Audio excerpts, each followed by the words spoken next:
Hey everyone, how's it going? Yeah, it's probably going to be a short stream. Uh, have I got done with my next commentary, so that's where it goes. So that'll give me that's not until I'm not delivering that till February, so that gives me a whole month that I can like work on other stuff. So that'll be nice. I figured since it's probably going to be short, I would get around to reviewing Garbage Man, like I did an earlier video where I compared it to Cyberfrog, Rough Planet. But yeah, and at that time I was maybe a third of the way through it. Sorry about the light up there. I don't know if there's anything really I can do about that. But yeah. So I have finished it. I figured I'd do a quick review, and then I've started on the next one. I got this was from the Wraith of God. Was it Bloodhunters? I put in the Bloodhunters campaign, and so I read Garbage Man first, and next I'll read the first Wraith of God, which I got in that same campaign, and then I will read Bloodhunters after that, which is Wraith of God number 2. And I also got John Delarose sent me this in a promotion from one of his live streams, the Complete Spectacular Comics. So this is an anthology, and I started reading through it as well. I figured I'd kind of go back and forth between that one and Wraith of God when I have time. But yeah, so like forget exactly what I mentioned in the earlier video, but it might be a repeat, which should be fine. Then you don't have to go back and watch that one. So I will right off the bat say that I really enjoyed reading Garbage Man. From the storytelling perspective, I thought it did a better job telling a story than say like Cyberfrog, which I still enjoyed. You can check out my reviews about Cyberfrog, and it's just really good. But yeah, what I liked about the Garbage Man story structure is it's an origin story, but it's several. It does a good job of pacing, like mixing in. It's done like a mystery, kind of like say Wolverine. He doesn't know his origin story to start out with, and it reveals parts as it goes, while mixing it in with like different action scenes and like battles with different types of monsters and whatnot. Trying not to, I got the spoilers tag in there, but I'm trying not to say too much as I go. And so I found myself more like intrigued with it and like wanting to get into it than like Cyberfrog was a lot of really good.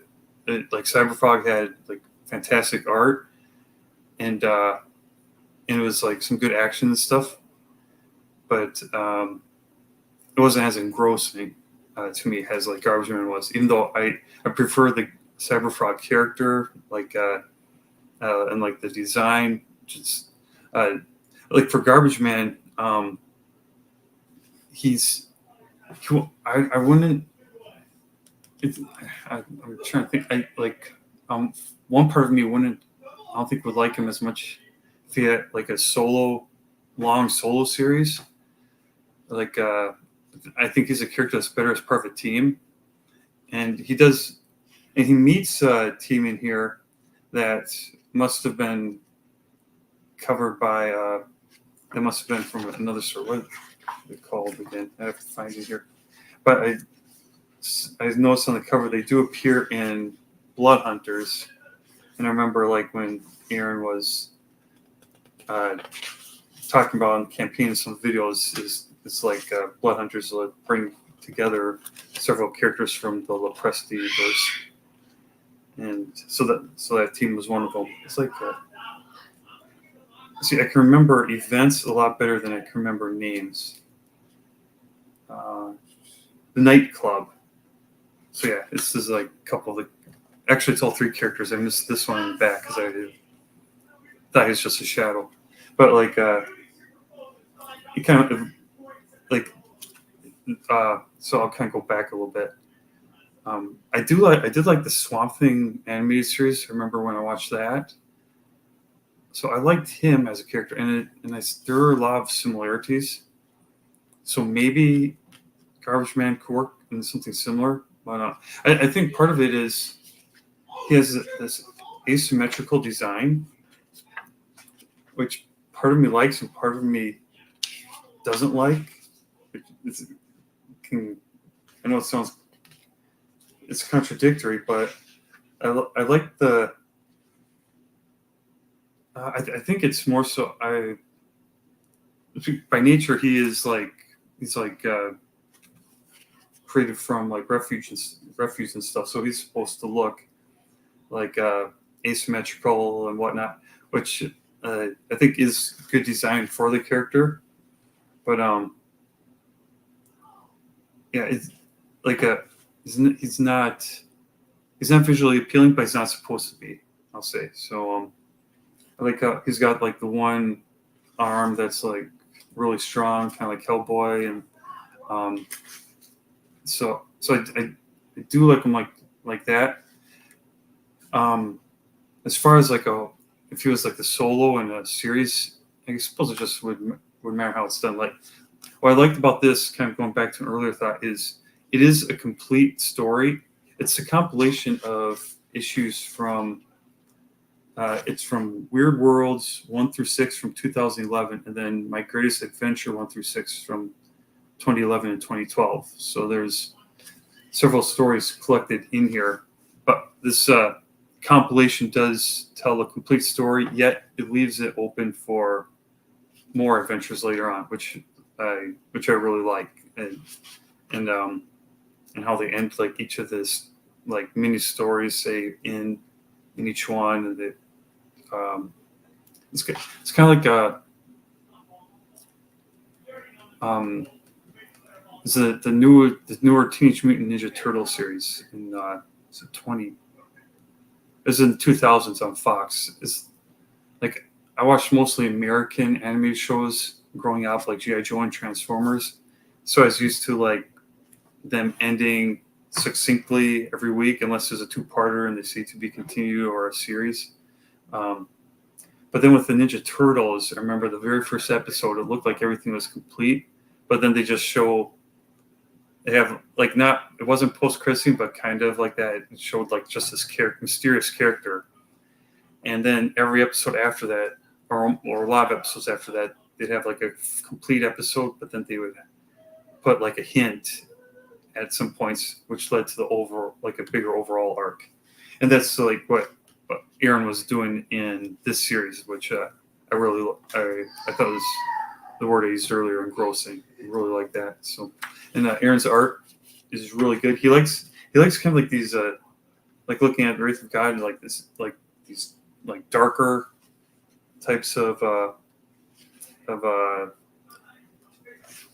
know if it'd be like this. What's the word for it? Not scenarios, but just the settings. Simple word, but I can't think of it. He's got like these darker settings, which is really appropriate for these stories. And like he has some Christian messaging in there, and like a reverend character, and I like how he represents a lot of, like in a lot of mainstream media. Just watching an old episode of Bones last night, and it really does a poor job of representing. Of course, there are some Christians who are like that and stuff, but it's often a negative or incorrect light. Whereas Aaron did it really well in this series without I've seen other Christian comics where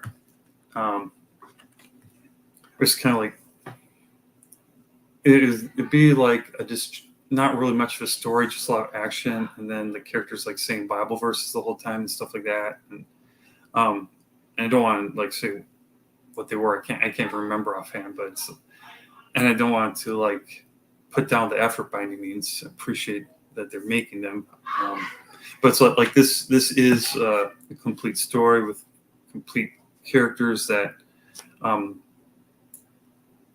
it's not focused on, say, preaching the Bible or like, but it's positively represented but not overly represented. And I don't like using terms like that because I know people will be like, oh, I don't want this. Oh, this show is too preachy, or this comic was too preachy, and I think that's like I think we shouldn't have a negative view of things being preachy. Like, if God is real, if God is the most important thing in our lives and in existence, we should want to hear more about Him. And so I kind of dismiss criticism when they say, "Oh, it's just shoving religion down the throat," and "Oh, it's too preachy," and things like that. But it can, you can, your story can suffer for the sake of trying to get across a message, and that's certainly not the case here. I wouldn't call it a Christian comic because it's not the sole focus of it, but it is. But it does, like, when the Christianity in there, it represents it well. So, hope that makes sense. But yeah, so it's a definite recommend. We'll have to see if there are any future campaigns. If Aaron has some nightclub comics, I'll have to check those out. I have to finish reading the Wraith of God books next. And yeah, so thanks for your time. And please leave a comment if you have any questions. Like, subscribe, and share the videos. And thanks for watching.